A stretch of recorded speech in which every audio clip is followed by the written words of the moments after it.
അസ്സലാമു അലൈക്കും വറഹ്മത്തുള്ളാഹി വബറകാത്ത്. റമദാൻ മാസം നമ്മിൽ നിന്ന് വിട പറയാൻ ഒരുങ്ങുകയാണ്. ഈ സമയത്ത് നമ്മുടെ ദുനിയാവിൻ്റെ കാര്യത്തെ ചിന്തിക്കുക. എത്ര പെട്ടെന്നാണ് ദുനിയാവ് നമ്മിൽ നിന്ന് മാറിപ്പോകുന്നത്. ഓരോ മാസം കഴിയുന്നതിനനുസരിച്ച്, ഓരോ മാസവും നമ്മിൽ നിന്ന് വിട പറയുന്നതിനനുസരിച്ച് നമ്മുടെ നമ്മുടെ അവധി അടുത്തുകൊണ്ടിരിക്കുകയാണ്. നാം ആഖിറത്തിലേക്ക് അടുത്തുകൊണ്ടിരിക്കുകയാണ്. ഖൈറുക്കും മൻ ത്വാല ഉംറുഹു വഹസുന അമലുഹു. നബി സല്ലല്ലാഹു അലൈഹി വസല്ലം പറഞ്ഞു, നിങ്ങളിൽ ഖൈർ ഉള്ളവർ, നന്മയുള്ളവർ, മൻ ത്വാല ഉംറുഹു, ദീർഘായുസ് കിട്ടുകയും വഹസുന അമലുഹു, അവന്റെ പ്രവർത്തനങ്ങൾ നന്നാവുകയും ചെയ്യുക. സൽപ്രവർത്തനങ്ങൾ ചെയ്തുകൊണ്ടുള്ള ദീർഘായുസ്, ആഫിയത്തോടുള്ള ദീർഘായുസ്, അതാണ് അനുഗ്രഹം. വശറുക്കും മൻ ത്വാല ഉംറുഹു വസാ അമലുഹു, ദീർഘായുസ് കിട്ടുകയും ആ ദീർഘായുസിൽ ചീത്ത പ്രവർത്തനങ്ങൾ, മോശമായ പ്രവർത്തനങ്ങൾ കൊണ്ട് നിറഞ്ഞിരിക്കുകയും ചെയ്യുക എന്നുള്ളതാണ് ഏറ്റവും മോശമായ അവസ്ഥ. നിങ്ങളിലെ മോശപ്പെട്ടവരവരാണ്. അതുകൊണ്ട് ഈ സമയം നമ്മൾ വളരെ ഗൗരവത്തിൽ കാണണം.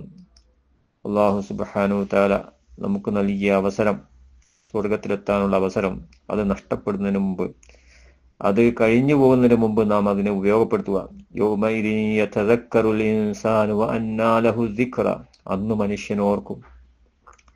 അന്ന് മനുഷ്യൻ ഇങ്ങനെ ഓർത്തുകൊണ്ടിരിക്കും, പടച്ചവനെ, എനിക്ക് എത്ര നമസ്കരിക്കാൻ കഴിയുമായിരുന്നു, എത്ര സക്കാത്ത് കൊടുക്കാൻ കഴിയുമായിരുന്നു, എത്ര പുണ്യങ്ങൾ ചെയ്യാൻ കഴിയുമായിരുന്നു. ഇതൊക്കെ അന്ന് മനുഷ്യൻ, യൗമഇദിൻ യതദക്കറുൽ ഇൻസാൻ, അന്ന് മനുഷ്യൻ ഓർത്തുകൊണ്ടിരിക്കും. വഅന്നാ ലഹു ദിക്റ, അവൻ ഓർത്തിട്ട് എന്ത് കാര്യം. അപ്പോൾ റമദാൻ മാസം എന്ന് പറഞ്ഞാൽ എണ്ണപ്പെട്ട ദിവസങ്ങളാണ്. അതിതാ നമ്മിൽ നിന്ന് യാത്രയാകാൻ ഒരുങ്ങിയിരിക്കുന്നു. അതുപോലെ മനുഷ്യന്റെ ജീവിതവും എണ്ണപ്പെട്ട ദിവസങ്ങളാണ്. അങ്ങനെ കുറച്ച് കഴിയുമ്പോൾ അവനും ആ വ്യക്തി മരിച്ചിരിക്കുന്നു എന്ന് പറയപ്പെടും.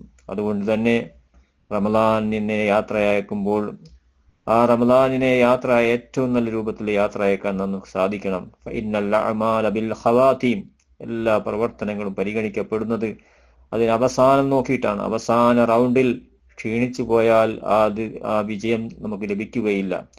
അതുകൊണ്ട് ഫഇന്നൽ അഅമാല ബിൽ ഖവാതീം, നബി സല്ലല്ലാഹു അലൈഹി വസല്ലം പറഞ്ഞു, എല്ലാ പ്രവർത്തനങ്ങളുടെയും അവസാനമാണ് അത് പരിഗണിക്കപ്പെടാൻ കാരണമായി തീരുന്നത്. അവസാനം വളരെ കൃത്യവും ഏറ്റവും നല്ല അധ്വാനവും അതുപോലെ തന്നെ അതിനു വേണ്ടിയുള്ള പരിശ്രമങ്ങളും ഉത്സാഹങ്ങളും ഉണ്ടായിരിക്കണം.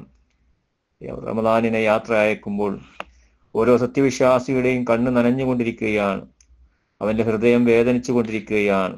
കാരണം റമദാനിനെ വിട്ടുപിരിയുന്നത് അവന് വലിയ വേദനയുണ്ടാക്കും. കാരണം എങ്ങനെ വേദനയില്ലാതിരിക്കും.